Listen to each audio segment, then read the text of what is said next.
Good morning. मैं doctor सरिता Kumawat, home science की associate professor, आपको एनवायरमेंटल स्टडीज पढ़ा रही हूँ। ईवीएस यानी पर्यावरण अध्ययन। पर्यावरण अध्ययन में हमने कुछ टॉपिक्स कवर कर लिए हैं और इन दिनों नेचुरल रिसोर्सेज में फूड रिसोर्सेज, खाद्य संसाधन के बारे में हम बात कर रहे हैं। और खाद्य संसाधन में जो आज का टॉपिक है, एक सब टॉपिक, वो है changes caused by agriculture and over grazing. कृषि एवं अतिचारण के कारण परिवर्तन। कृषि एवं अतिचारण के कारण परिवर्तन दोनों ही एक दूसरे से रिलेटेड हैं। तो पहले हम देखेंगे कि कृषि के क्या प्रभाव हैं।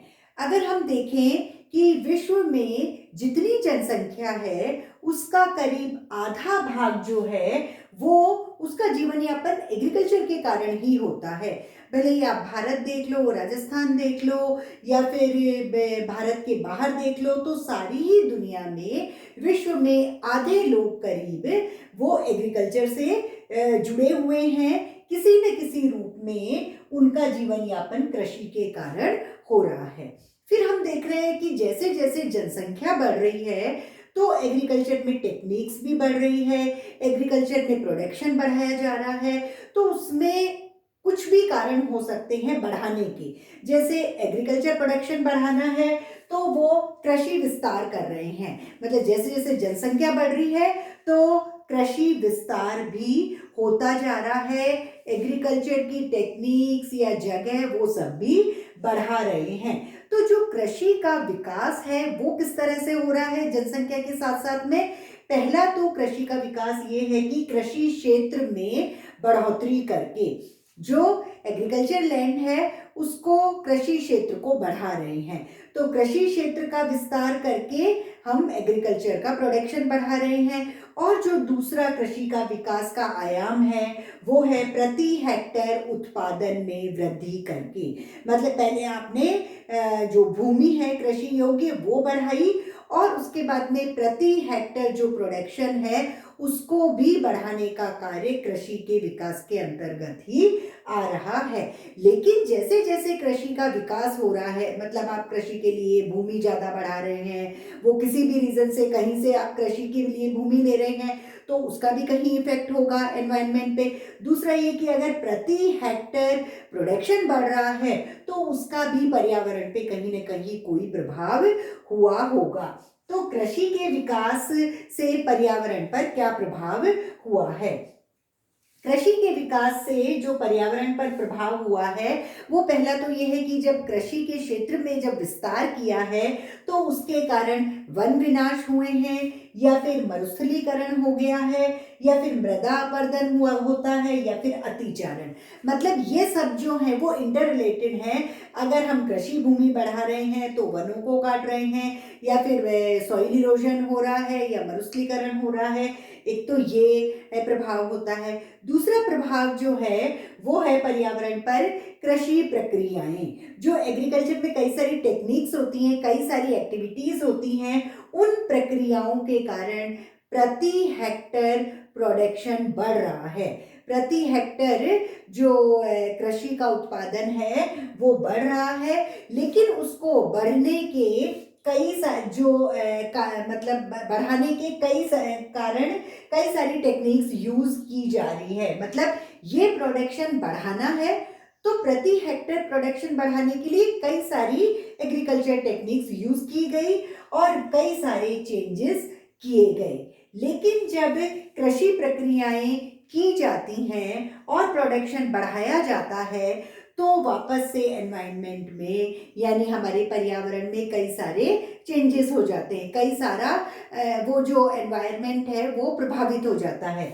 जैसे उस जगह जल प्रदूषण हो जाता है, या फिर उर्वरता में फर्टिलिटी कम हो जाती है अगर हम ज़्यादा फर्टिलाइजर्स यूज़ करते हैं, या फिर सॉइल इरोजन हो जाता है, या विषाक्त रसायनों का एकत्रीकरण हो जाता है।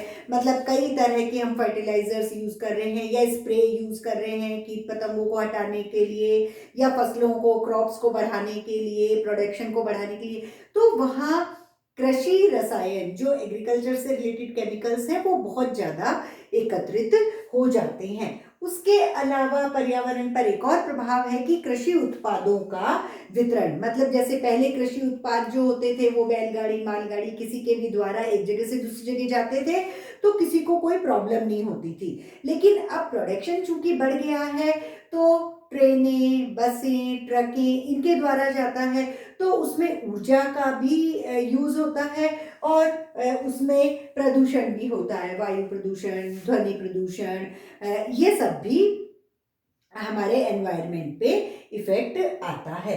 तो ये सब जो हैं वो तो है चेंजेस कॉज्ड बाय एग्रीकल्चर। अब changes caused by over grazing, अतिचारण के कारण क्या होता है? अतिचारण का प्रभाव, effects due to over grazing. अगर बहुत ज्यादा चारण, अगर पशु बहुत ज्यादा किसी चीज को, मतलब वनस्पति को, घास को खा लेते हैं तो क्या प्रभाव होता है? Effects due to over grazing तब होता है कि अगर कम घनत्व वाला पशु, मतलब कम कम पशु हैं और एक लिमिटेड एरिया है और वहां खाते हैं तो कोई दिक्कत नहीं है कि थोड़े पशु हैं और लिमिटेड जगह पे वो खाते हैं, ग्रेजिंग मतलब वो चारा चरते हैं, वनस्पति खाते हैं, फिर वहां वो अपशिष्ट निकालते हैं, गोबर वगैरह करते हैं, तो वो गोबर जो है वो उन पौधों की वृद्धि के लिए यूज हो जाता है। तो वहां कोई इफेक्ट नहीं होता, कोई गलत इफेक्ट नहीं होता। लेकिन अनियंत्रित अतिचारण होता है, अगर थोड़ी सी जगह में बहुत सारे पशु आ जाते हैं और वो पशु उस पूरे जगह को चट कर जाते हैं यानी चारण कर जाते हैं तो एनवायरनमेंट में बहुत अधिक क्षति हो जाती है। और कैसे एनवायरनमेंट जो है हमारा पर्यावरण कैसे प्रभावित होता है? जैसे पहला है कि संवेदनशील प्रजातियां नष्ट हो जाती है। संवेदनशील प्रजातियां किसकी? पौधों की, जो वनस्पति, ऐसे बहुत ज्यादा सेंसिटिव जो पौधे होते हैं जो पशुओं के लगने से या वहां से पशु चर के चला गया तो वो दोबारा नहीं उग पाती है, एक बार अगर ऊपर से खा लिया उसको तो फिर वो नीचे का पौधा वेस्ट हो जाता है।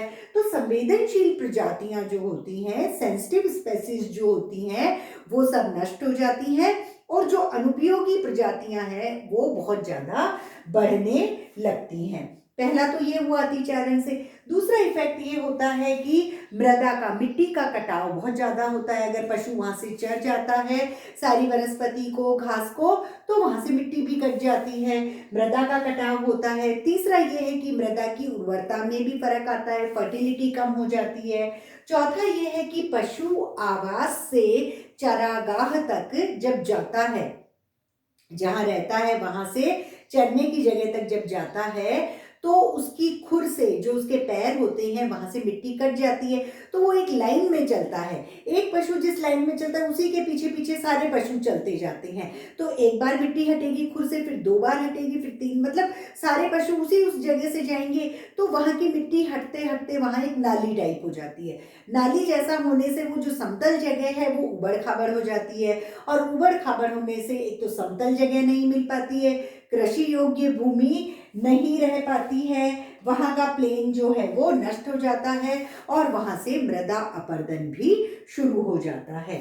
उसके अलावा और इफेक्ट है कि जो दूर दराज से पशु आते हैं चरने के लिए, खाने के लिए, तो वो अपने साथ में कुछ बीमारियां या फिर कुछ खरपतवार जो है वो लगा लेके आते हैं तो नए नए वहाँ पौधे हो जाते हैं जो बेकार होते हैं, बहुत जल्दी जल्दी बढ़ जाते हैं और कोई काम के नहीं होते, या फिर कुछ ऐसे कीटाणु ले आते हैं जो अन्य पशुओं को बीमारी दे देते हैं।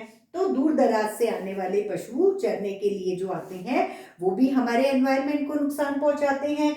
और उसके अलावा अधिक पशुचारण अगर होता है तो जो वहाँ की धरातल जो है, वहाँ की जो जगह है, वहाँ की परावर्तनशीलता जो है यानी जो रिफ्लेक्टिविटी है वो बढ़ जाती है।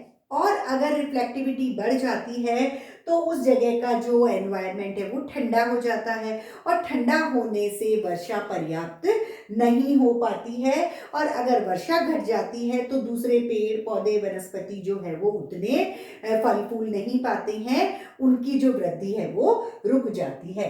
तो इस तरह से एग्रीकल्चर और ओवर ग्रेजिंग के कारण हमारे एनवायरनमेंट में कई सारे इफेक्ट आ जाते हैं।